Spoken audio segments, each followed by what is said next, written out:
The words hung in the sterile air of St. Mary Emergency Medical Center like a death sentence.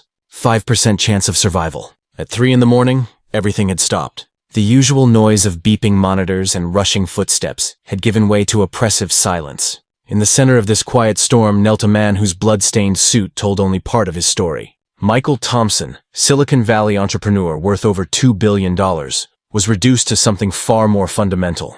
A father watching his daughter die. If you believe justice is still alive, show us by hitting that subscribe button right now.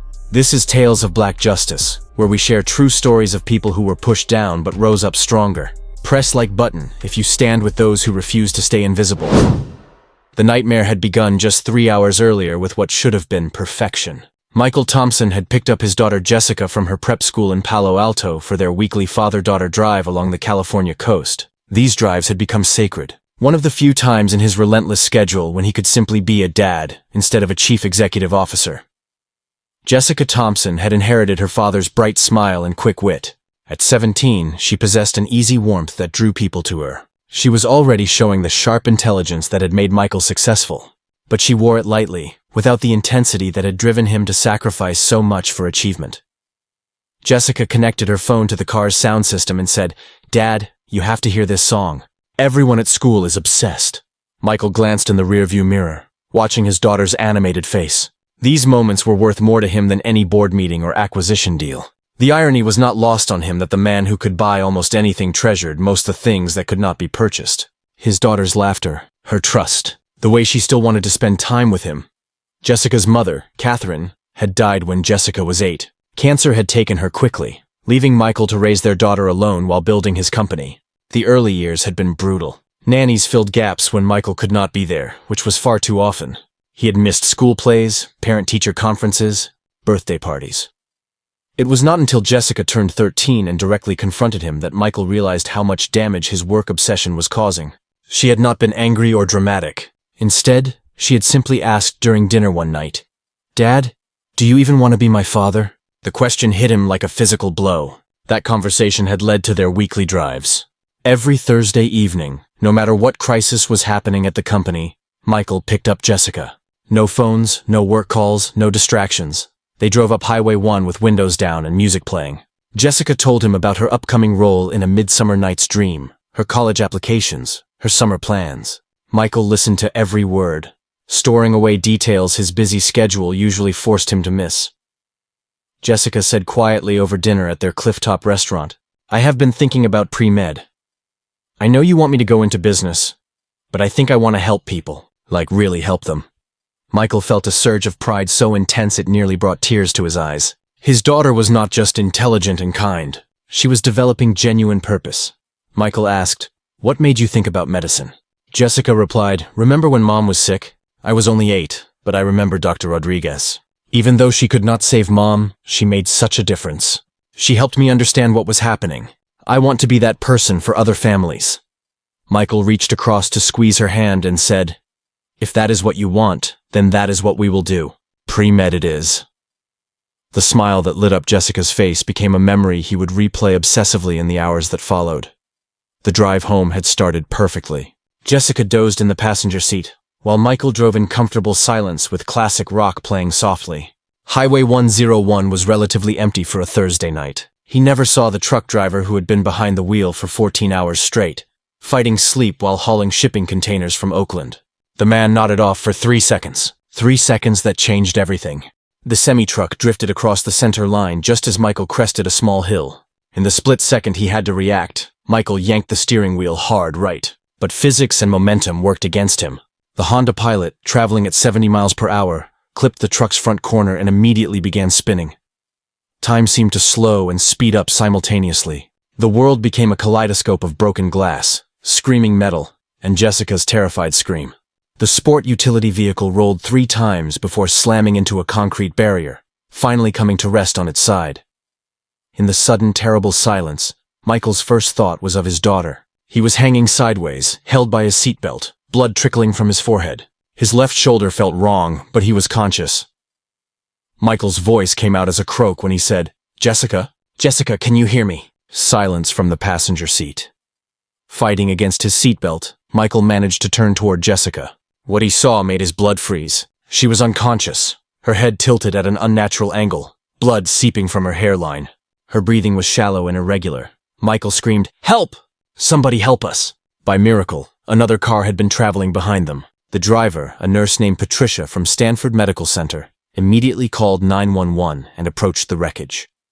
Patricia called out, "Sir, my name is Patricia. I am a nurse.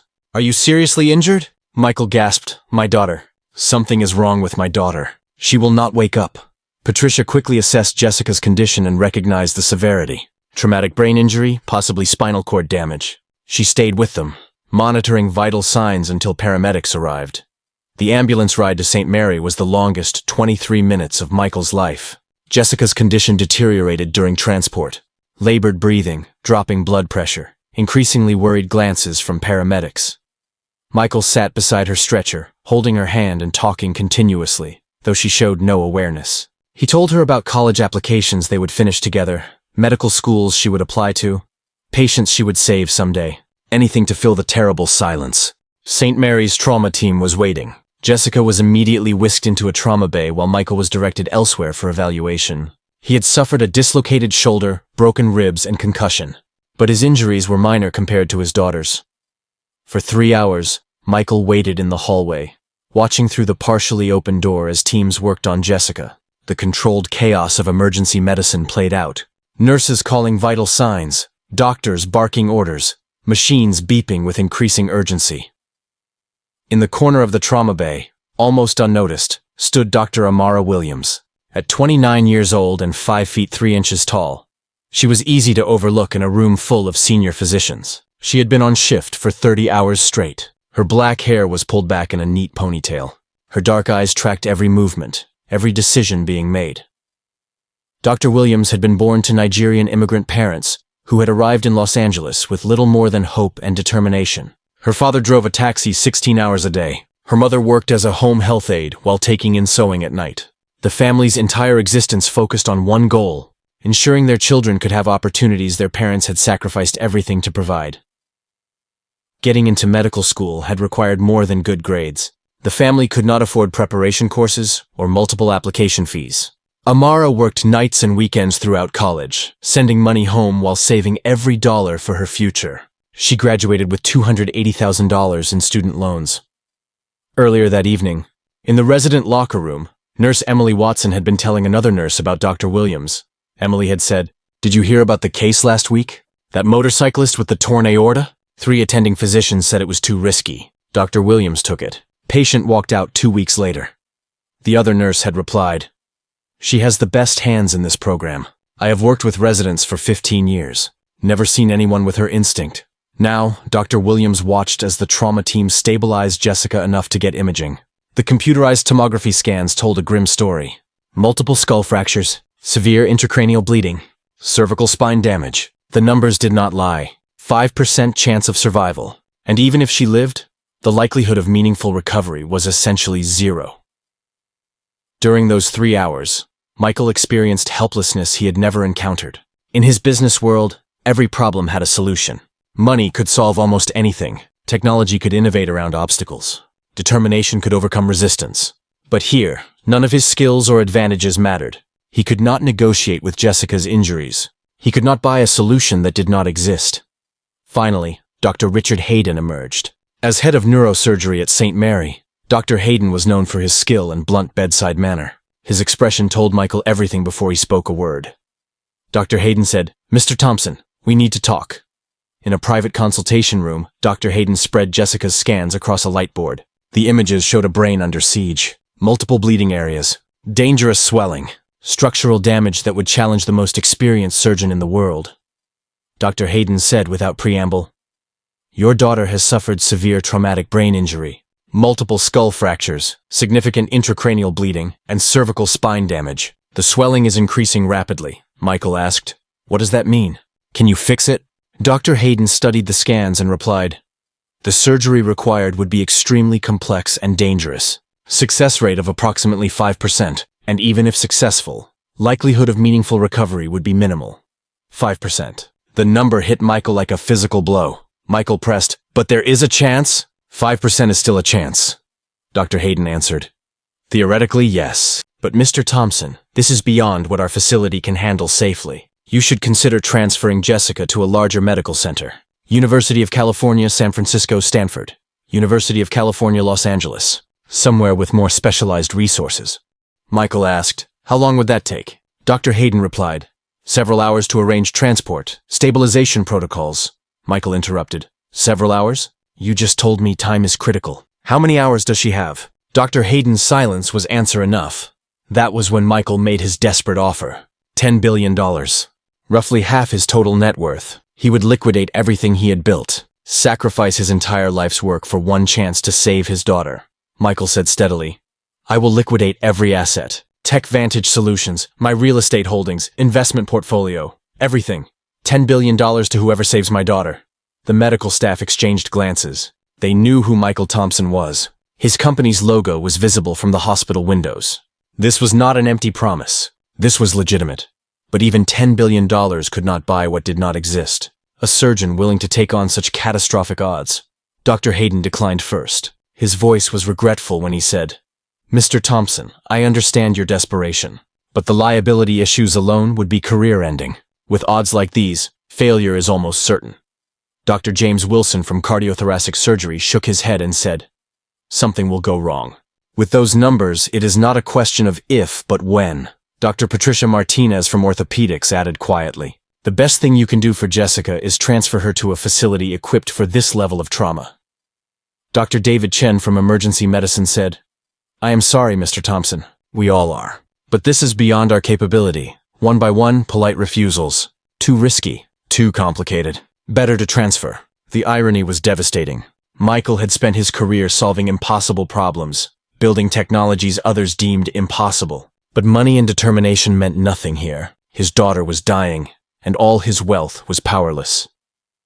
In the background, Dr. Amara Williams had been reading a medical journal during her brief break. The journal was from Nigeria, published by doctors working with limited resources in challenging conditions. The article detailed innovative hemorrhage control techniques developed for situations where traditional methods were unavailable.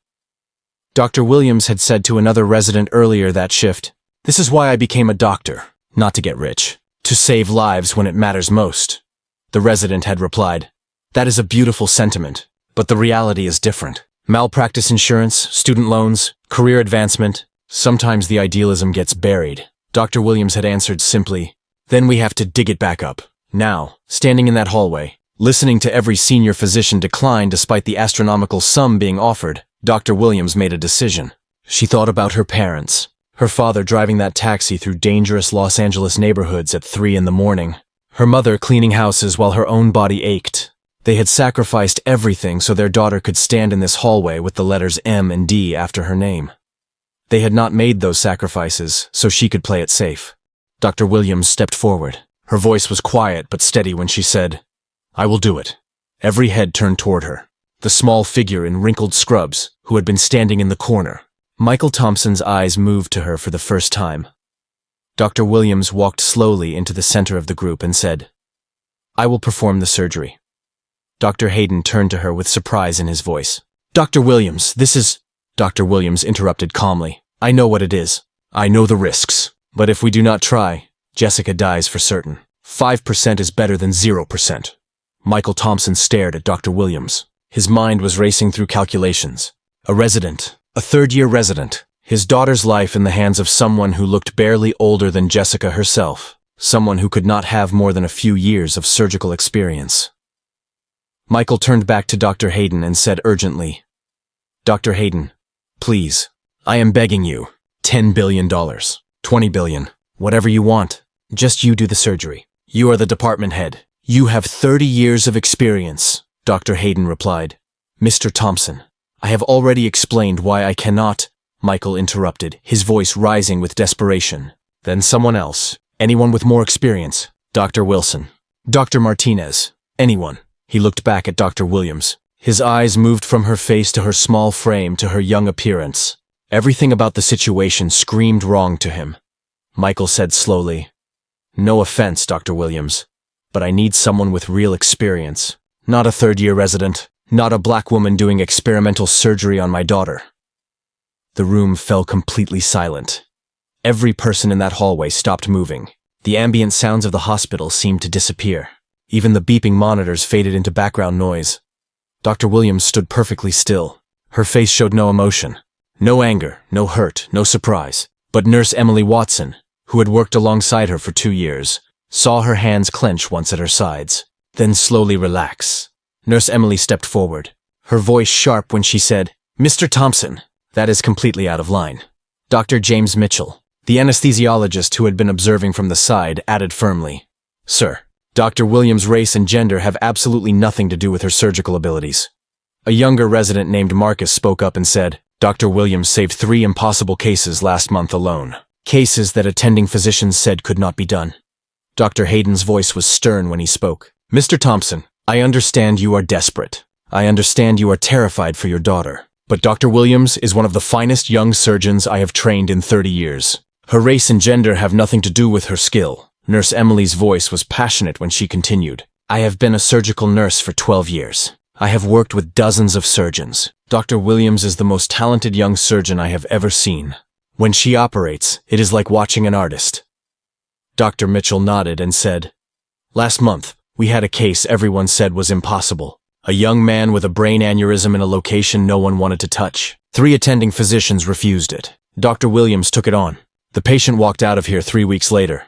Another nurse named Sarah added, "I have seen her work for 18 months. She does not sleep. She does not take shortcuts. Every patient gets her complete focus. If my child was on that table, I would want Dr. Williams operating." Michael looked around the room. Every staff member was staring at him, some with anger, some with disappointment, all with the same message. He was wrong, but his daughter was dying. Dr. Williams took a slow breath. Then she stepped forward until she was directly in front of Michael Thompson. She looked up at him. Her voice was quiet but steady when she spoke. Dr. Williams said, "Mr. Thompson, you can think whatever you want about me. You can doubt my age. You can doubt my experience. You can doubt my race. You can doubt my gender. I cannot control what you believe." She paused. Dr. Williams continued, "But your daughter has 3 hours left. Maybe less. In 3 hours, this conversation will not matter. Your opinions will not matter. The only thing that will matter is whether Jessica is alive or dead." She held his gaze without blinking. Dr. Williams said, "I can save her. I have studied her scans. I know the approach. I know the risks. I know what needs to be done. That is all that matters right now." Another pause. The hallway remained silent. Dr. Williams finished. "So you have a choice.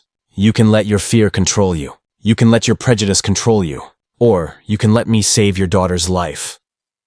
Michael looked at his daughter through the window.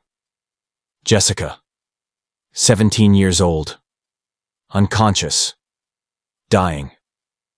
He looked at the scans on the light board, the massive bleeding, the damaged spine, the swelling brain. He looked back at Dr. Williams, this small young black woman who everyone in this hallway seemed to believe in, who had stepped forward when everyone else had refused. Michael closed his eyes. When he opened them, tears were streaming down his face. Michael said in a broken whisper, "If she dies," Dr. Williams replied simply, "She will not." Michael took a shuddering breath and said, "Okay, save my daughter." The next hour was frenetic preparation. Word had spread throughout the hospital about the young resident attempting what senior surgeons had refused. Some staff members were critical, viewing it as reckless gambling with a patient's life. Others were impressed by her courage. Everyone was watching. Dr. Mitchell reviewed Jessica's chart in the preparation room. His expression was grave when he said, "The anesthesia alone will be incredibly risky. Brain swelling, possible spinal damage, unstable vitals. We are threading a needle while riding a roller coaster." Dr. Williams asked, "Can it be done?" Dr. Mitchell replied, "Maybe, if everything goes perfectly." Dr. Williams said, "Then let us make everything go perfectly." Nurse Emily Watson gathered specialized instruments with military precision. Every tool laid out exactly as it would be needed. Every backup option prepared. Every possible complication anticipated. The hospital administrator appeared with liability waivers, pages and pages of legal documentation. Michael signed without reading them. He would have signed away his entire fortune at that moment. Dr. Williams took Michael aside one final time before they entered the operating room. Dr. Williams said, "Mr. Thompson, this surgery will take several hours. There will be complications. There always are. There may be moments when it looks like we are losing her. I need you to trust that we will not give up." Michael nodded, unable to speak through his tears. Dr. Williams continued. And even if we are successful, Jessica's recovery will be long and difficult. She may not be the same person. Are you prepared for that? Michael whispered. I just want her to live. However she comes back, I just want her to live. Dr. Williams squeezed his shoulder gently and said, Then let us go save your daughter. The operating room was state-of-the-art. But as Dr. Williams scrubbed in, she felt the weight of what she was attempting. She had assisted on dozens of neurosurgeries, but she had never been primary surgeon on anything this complex, never faced odds this long, never carried this much responsibility. Her hands moved through the familiar scrubbing routine. The hot water, the antiseptic soap, the careful cleaning under every nail, the ritual that transformed her from a person into a surgeon. She thought about her parents, her father, who had driven that taxi for 20 years so she could go to medical school, her mother, who had cleaned other people's houses so their daughter could wear a white coat. They had believed in her when nobody else did. Now she would prove they were right. Dr. Mitchell was preparing anesthesia when she entered the operating room. Jessica lay on the table, looking impossibly young under the harsh surgical lights. The monitors showed concerning vital signs, dropping blood pressure, irregular heart rate, climbing intracranial pressure. Dr. Mitchell said quietly, We need to move fast. I do not know how long I can keep her stable. Nurse Emily had positioned every instrument with absolute precision. Everything laid out exactly as Dr. Williams would need it. No wasted motion. No wasted time, Emily reported. Vitals are as stable as we can get them. Brain pressure is elevated, but not critical yet. Dr. Williams positioned herself at the head of the table. She took a deep breath. 8 years of training, 4 years of medical school, 3 years of residency, countless hours of study, thousands of hours practicing techniques. All of it had led to this moment. She looked at Jessica's face one more time. 17 years old, whole life ahead of her. Dreams of becoming a doctor herself, of helping people the way she wished someone had helped her mother. Dr. Williams said, Scalpel.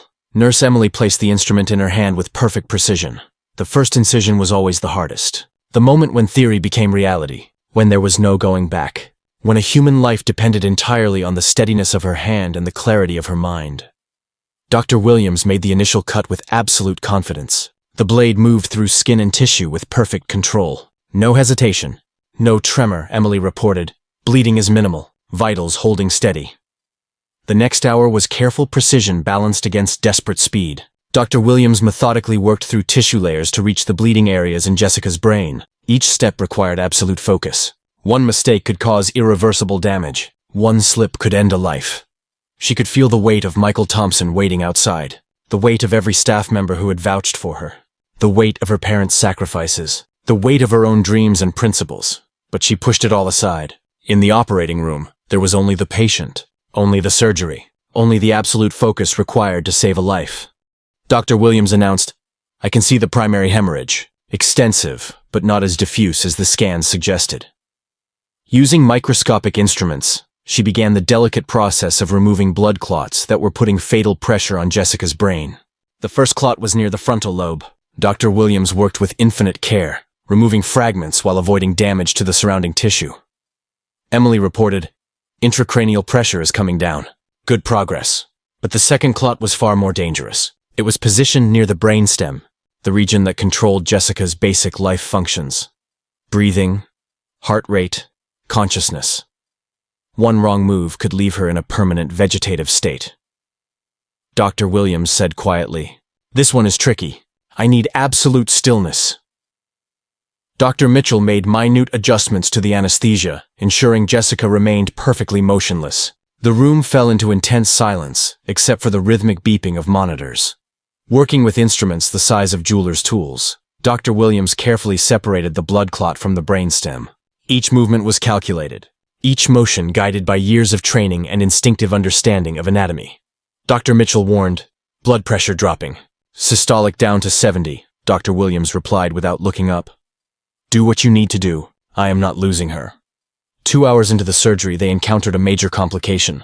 While repairing a damaged blood vessel, Dr. Williams accidentally nicked a nearby artery. Suddenly, massive bleeding flooded the surgical field.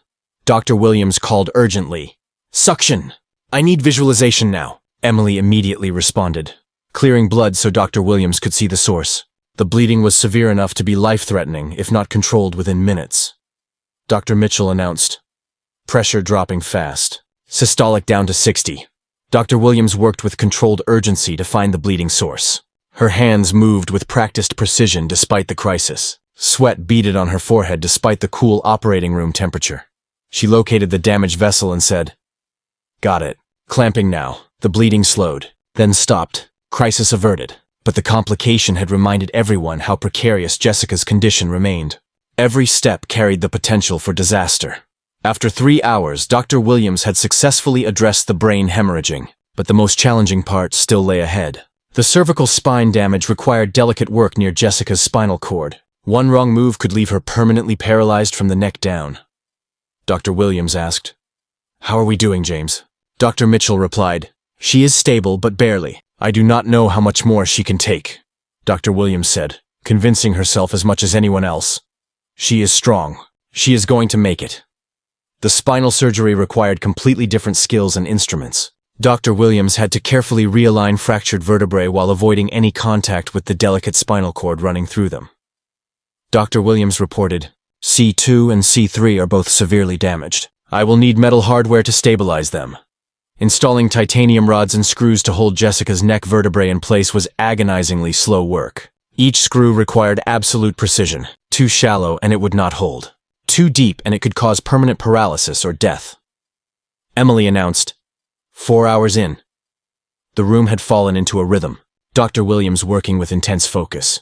Emily anticipating every need. Dr. Mitchell managing the delicate balance of keeping Jessica alive but unconscious. Everyone moving as a single coordinated unit. At hour 5, something unexpected happened. Another major blood vessel began hemorrhaging. But this time, the bleeding was in a location that traditional techniques could not easily reach. Dr. Mitchell said with concern in his voice, "We have a problem. That is the vertebral artery. If we cannot control that bleeding..." Dr. Williams studied the situation carefully. The standard approach would not work. The angle was wrong. The surrounding structures were too fragile. Any conventional method risked catastrophic damage. Then she remembered the article she had been reading earlier. The Nigerian Medical Journal. The innovative technique developed by surgeons working with limited resources in challenging conditions. Dr. Williams said, "I read about a technique in a Nigerian medical journal last month. Surgeons there developed a method for controlling hemorrhage in exactly this kind of situation. It uses a different approach to vessel access." Dr. Mitchell asked, "Have you ever performed it?" Dr. Williams replied, "No, but I have studied it extensively. And right now, it is our best option." She began implementing the technique. Instead of approaching the bleeding vessel directly, she used surrounding tissue to create natural compression. It was counterintuitive. It required perfect understanding of anatomy, but it worked. Emily reported with amazement in her voice. "Bleeding is slowing. Pressure stabilizing," Dr. Mitchell added. "Vitals improving. Whatever you are doing, keep doing it." Within minutes, the hemorrhage was completely controlled using a fraction of the time and trauma a conventional approach would have required. Dr. Hayden, who had been observing from the viewing gallery, leaned forward with intense interest. He had never seen that technique before. "It was brilliant," Emily said. "Spinal alignment looks good. Hardware placement appears stable." The final phase of the surgery involved relieving the last remaining pressure areas in Jessica's brain and ensuring there was no additional bleeding. Dr. Williams worked with methodical precision, checking every blood vessel, verifying every suture. Dr. Mitchell reported, brain pressure down to normal levels, vitals actually improving. By the time Dr. Williams finally stepped back from the table, 6 hours had passed. Her legs ached from standing. Her back was sore from hunching over the microscope. Her hands were cramping from the precise work. But Jessica was alive. Dr. Williams announced, "Surgery complete." All bleeding stopped. Brain pressure normalized. Cervical spine stabilized, Emily said softly. "Well done, doctor," Dr. Mitchell added. "That was some of the finest surgical work I have ever witnessed." Dr. Williams began bringing Jessica out of anesthesia, while Emily continued monitoring vitals. The next hours would be critical. They needed to see if Jessica would regain consciousness and whether there would be neurological damage. Emily reported, "Response to painful stimuli is good. Pupils reactive and equal. All positive signs." Dr. Williams removed her surgical mask and walked toward the doors. Her scrubs were soaked with sweat. Her body was exhausted, but her mind was clear. She had done everything humanly possible. Now they would have to wait and see if it was enough. Michael Thompson was waiting in the hallway outside the operating room. He had been there for all 6 hours, refusing to move, refusing to eat, refusing to acknowledge his own injuries. His eyes locked onto Dr. Williams the moment she emerged. Michael stood quickly and asked, "How is she?" Dr. Williams said carefully, "The surgery was successful. We stopped all bleeding and relieved the brain pressure. The spinal stabilization went well." Michael asked, "Does that mean she will be okay?" Dr. Williams replied, "It means she has a chance. The next 24 to 48 hours will tell us about neurological function and potential complications. But Mr. Thompson, your daughter is alive. She survived surgery that 5 other doctors said was impossible." Michael felt tears of relief streaming down his face. For the first time in 8 hours, his daughter had hope. Not certainty, but hope. And hope was infinitely more than he had possessed an hour ago. Michael said, struggling for adequate words, "Dr. Williams, I do not know how to thank you," Dr. Williams replied. "Just be there for Jessica when she wakes up. That is all the thanks I need." Then she paused and looked directly at Michael. Dr. Williams said quietly, "And Mr. Thompson, about what you said earlier, about me being a black woman, I want you to know something." Michael started to interrupt, shame coloring his face. But Dr. Williams continued. Dr. Williams said, "I am not angry. You were terrified for your daughter. Fear makes people say things they do not mean. But I hope you will remember this moment. Your daughter is alive right now because you overcame that fear, because you chose to trust someone who did not look like what you expected." Michael nodded, unable to speak through his tears. Dr. Hayden approached them in the hallway. His expression was serious when he said, "Dr. Williams, I need to speak with you." Michael watched nervously as the doctor stepped aside. Dr. Hayden said, "That was either the bravest thing I have ever seen a resident do, or the most foolish," Dr. Williams replied. "I guess we will find out which."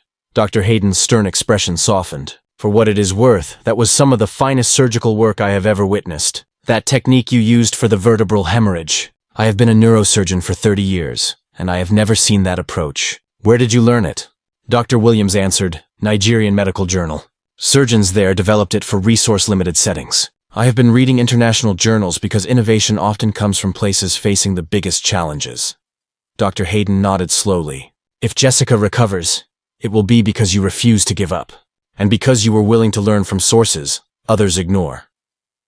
Jessica was moved to the intensive care unit, where she would be monitored around the clock. Michael kept vigil beside her bed, watching monitors and studying his daughter's face for any sign of consciousness.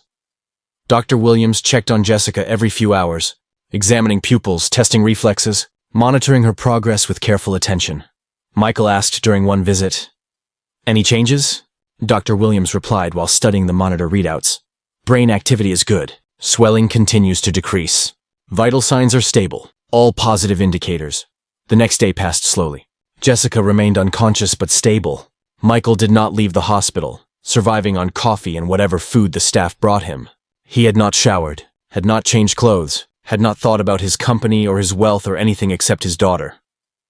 On the second day after surgery, Jessica began showing signs of consciousness.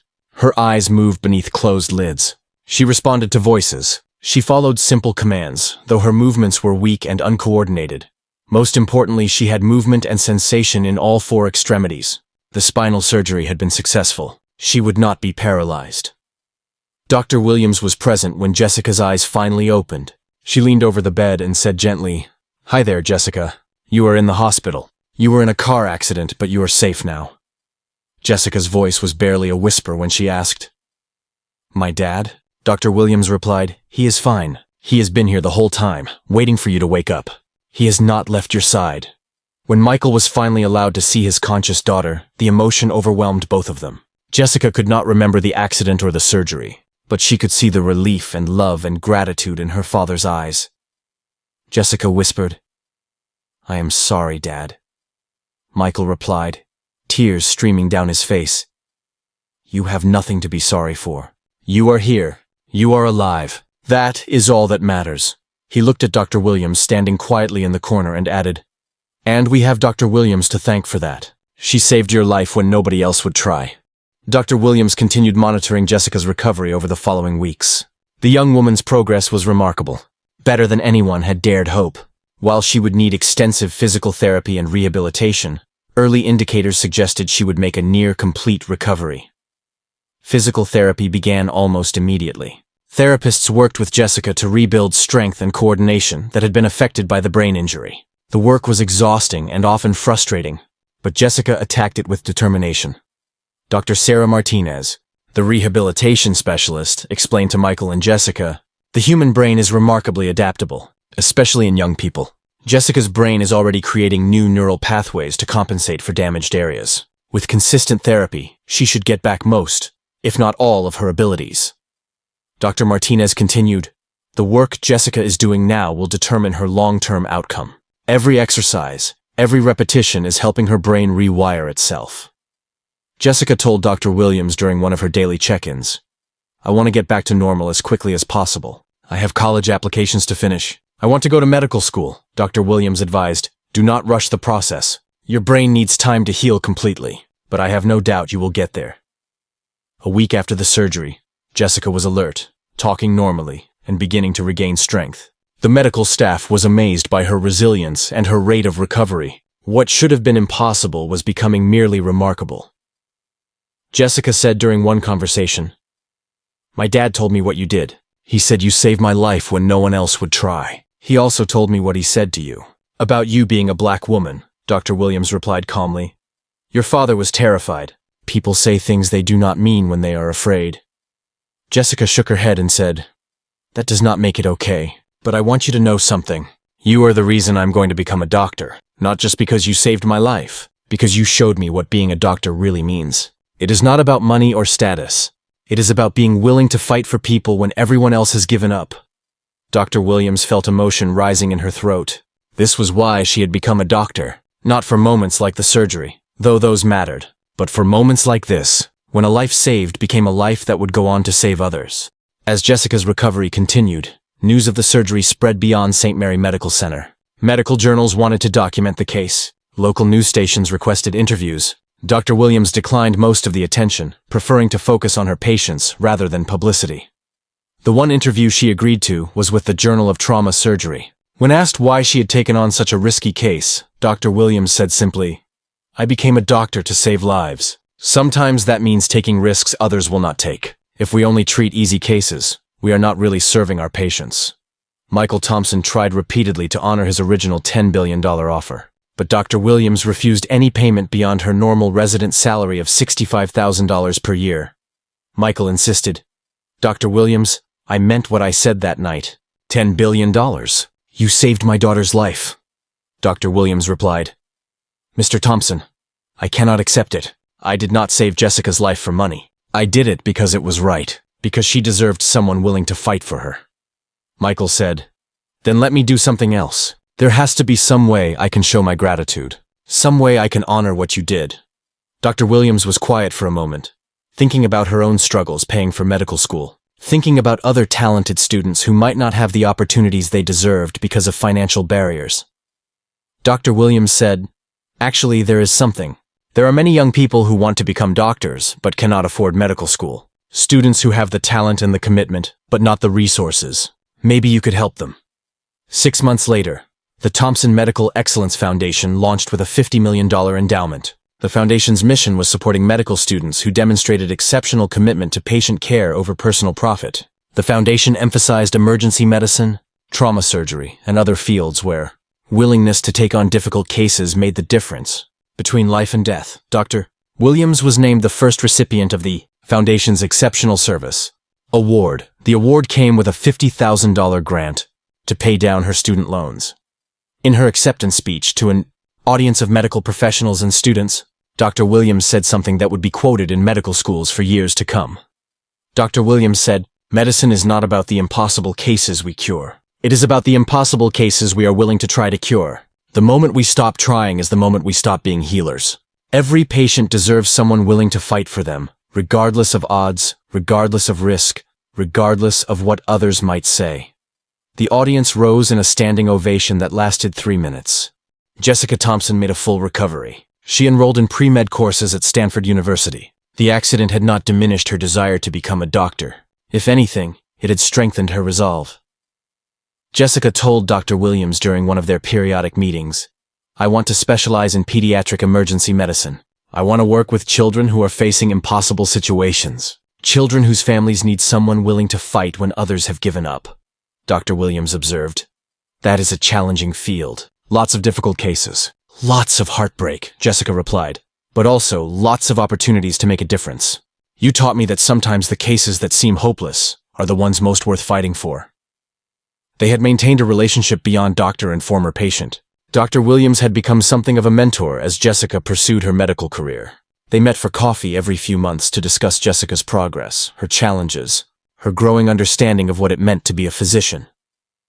Dr. Williams completed her residency at St. Mary and was offered a position as attending physician in trauma surgery.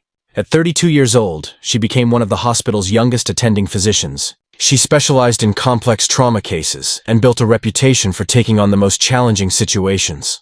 Her colleagues sometimes called her the surgeon of last resort, though she preferred thinking of herself simply as someone who never gave up. Cases other doctors deemed hopeless or too risky became her specialty. She approached each one with the same philosophy that had guided her with Jessica Thompson. 5% is infinitely better than 0%. Michael Thompson's relationship with his daughter deepened after the accident. The experience had taught him valuable lessons about what really mattered, about the limitations of wealth, about the importance of being present for the people you love.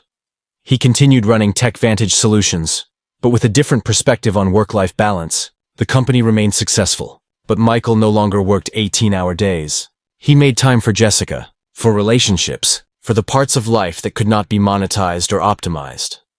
The weekly father-daughter drives resumed once Jessica was fully recovered. The tradition became even more precious to both of them. They had nearly lost the opportunity to continue building their relationship. Neither took their time together for granted anymore. Michael never forgot what he had said to Dr. Williams that night in the hospital, the prejudice he had revealed in his moment of panic. He carried the shame of it, but more importantly, he carried the lesson of it.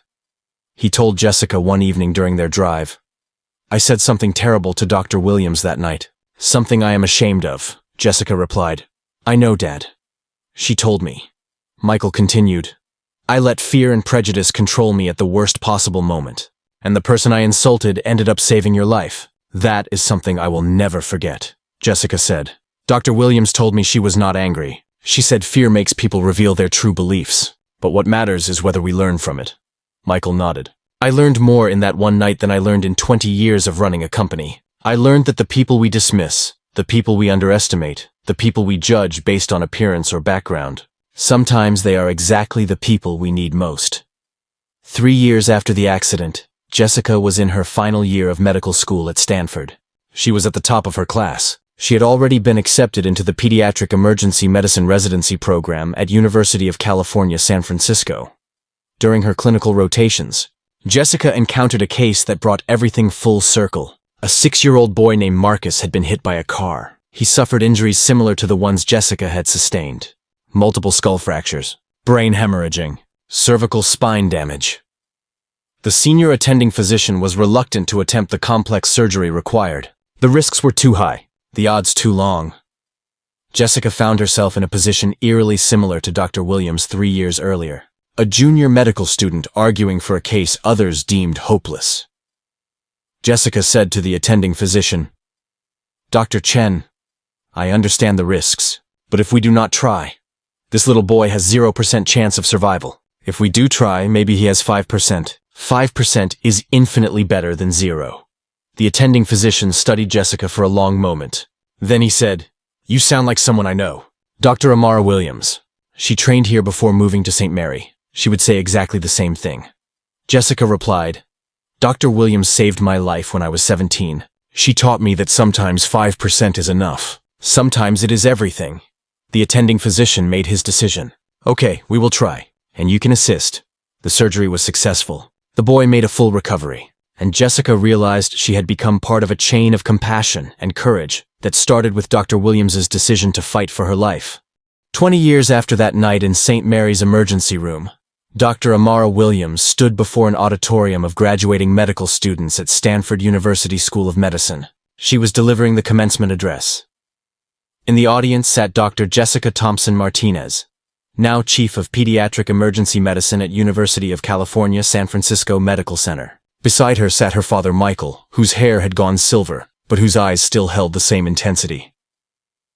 Dr. Williams began her speech. 20 years ago, I was a third-year resident when a 17-year-old girl was brought into our emergency room with injuries everyone said were unsurvivable. The senior doctors gave her a 5% chance of survival and refused to operate. Multiple attending physicians with decades more experience than I had declined the case. Too risky, too complicated, too likely to fail. She paused, looking out at the young faces in the audience. Dr. Williams continued, "But I learned something that night. Something I want all of you to understand as you begin your medical careers. 5% is not a small number when it represents someone's entire future. 5% is not insignificant when it means the difference between life and death." The auditorium was completely silent. Every graduate was listening intently.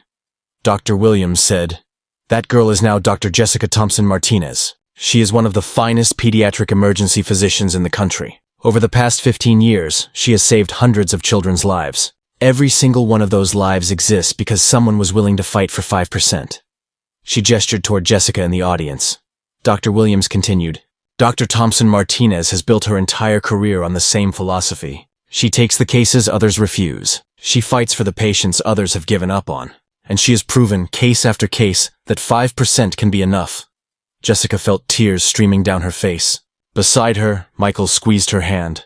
Dr. Williams addressed the graduates directly. "You will face your own 5% cases during your careers. Moments when the odds are against you. When your colleagues advise caution. When the safe choice is to do nothing. When people will question your judgment, your experience, maybe even your right to be in that room." Her voice grew stronger. Dr. Williams said, "In those moments, I want you to remember something. Medicine is not about playing it safe. It is not about protecting your career or avoiding risk. Medicine is about fighting for every life, no matter what the odds. It is about being willing to try when everyone else has given up." She looked directly at Jessica again. Dr. Williams said, "That night 20 years ago, I faced a choice. I could protect my career and let that young woman die, or I could risk everything to give her a chance. I am standing here today telling you that the risk was worth it, because Jessica Thompson Martinez has gone on to save hundreds of lives, because she has inspired countless other doctors, because 5% was enough to change everything." The graduates began to applaud, but Dr. Williams held up her hand. Dr. Williams continued, "But I also want to be honest with you about something else that happened that night. Jessica's father was terrified. In his panic and fear, he said he did not want a black woman operating on his daughter. He wanted someone with more experience, someone who looked different, someone he felt he could trust." The auditorium fell silent again. Dr. Williams said, "I tell you this not to shame him. Mr. Thompson has become a dear friend and a tireless advocate for medical education equity. But I tell you this because you need to understand the reality you are entering. You will face prejudice. You will face doubt. People will question you based on your age, your race, your gender, your background." She paused. Dr. Williams said, "And in those moments, you have to decide who you are. Are you the person others think you are? Or are you the physician you know you can be?" That night, I decided I was the surgeon who could save Jessica Thompson's life. I did not let someone else's fear define my capabilities, and neither should you. The graduates rose in a standing ovation that lasted 5 minutes. After the ceremony, Michael approached Dr. Williams. It had been years since they had seen each other in person, though they stayed in touch through the foundation. Michael said, "Dr. Williams, I never properly apologized for what I said that night." Dr. Williams replied, "Mr. Thompson, we have been through this many times. You were a terrified father. I understood then, and I understand now." Michael shook his head. "No, I need to say this. What I said that night revealed prejudices I did not even know I had, beliefs I thought I was too educated to hold. You saved my daughter's life and taught me the most important lesson I have ever learned, that our assumptions about people, our prejudices, our fears, they blind us to the extraordinary capabilities in others." He looked at Jessica, who had joined them. Michael continued, "My daughter is a doctor because of you. Hundreds of children are alive because of you. The Thompson Medical Excellence Foundation has supported 200 medical students because of you. All of that exists because you refused to let my prejudice stop you from doing what was right." Dr. Williams smiled and said, "And that is exactly what I told those graduates today. Do not let other people's limitations limit you. Do not let other people's prejudices define your capabilities. Be the physician you know you can be." Jessica embraced Dr. Williams and said, "Thank you for everything, for saving my life, for teaching me what it means to be a doctor, for showing me that 5% is enough." The Thompson Medical Excellence Foundation continued to grow over the years. What had started as a $50 million endowment had expanded to $200 million. The foundation had supported over 400 medical students who shared Dr. Williams' commitment to patient care over personal profit. Many of those students had gone on to become leaders in their fields. Emergency medicine physicians who took on the hardest cases, trauma surgeons who refused to give up on patients others deemed hopeless, pediatric specialists who fought for children when the odds were impossible. They called themselves Williams Fellows, though Dr. Williams had never asked for that recognition. They gathered annually for a conference where they shared cases, techniques, and the philosophy that united them. Every patient deserves someone willing to fight. Dr. Williams eventually became director of emergency medicine at St. Mary Medical Center. Under her leadership, the department developed a reputation as one of the best trauma centers on the West Coast. The hospital was known for taking on cases other facilities would not attempt. The story of Dr. Amara Williams and Jessica Thompson became a case study in medical schools across the country, not just for the surgical techniques involved, but for the ethical questions it raised. Questions about acceptable risk, about the role of money in medical decision-making, about the responsibilities doctors have to patients versus their own careers. Medical ethics classes used the case to explore these questions. Students debated whether Dr. Williams's decision had been courageous or reckless, whether 5% chance of success justified the enormous risks involved, whether a third-year resident should have attempted surgery that senior physicians refused. Dr. Williams often visited these classes as a guest lecturer. She answered students' questions about her decision-making process that night, about how she balanced risk against responsibility, about what gave her the confidence to proceed when everyone else had stepped back. Invariably, students would ask if she would make the same choice again. Knowing what she knew now, Dr. Williams would answer without hesitation, "Absolutely. Jessica Thompson is alive today because someone was willing to try when everyone else had given up. That is what medicine is supposed to be about. Fighting for every life, regardless of odds, regardless of risk, regardless of what others say about your chances of success." The medical journal article about Jessica's case had been cited over 3,000 times in subsequent research. The Nigerian hemorrhage control technique Dr. Williams had used became standard teaching in trauma surgery programs. What had been an innovative approach developed in resource-limited settings was now recognized as superior to traditional methods in many situations. Dr. Williams made sure to credit the Nigerian surgeons who had developed the technique. She frequently spoke about the importance of learning from international sources, about how innovation often came from places facing the biggest challenges, about how prejudice and assumptions prevented the medical community from recognizing brilliance that existed outside traditional Western institutions. Jessica Thompson Martinez built her own legacy in pediatric emergency medicine. She published groundbreaking research on trauma care for children. She developed new protocols that improved survival rates for pediatric patients with severe injuries.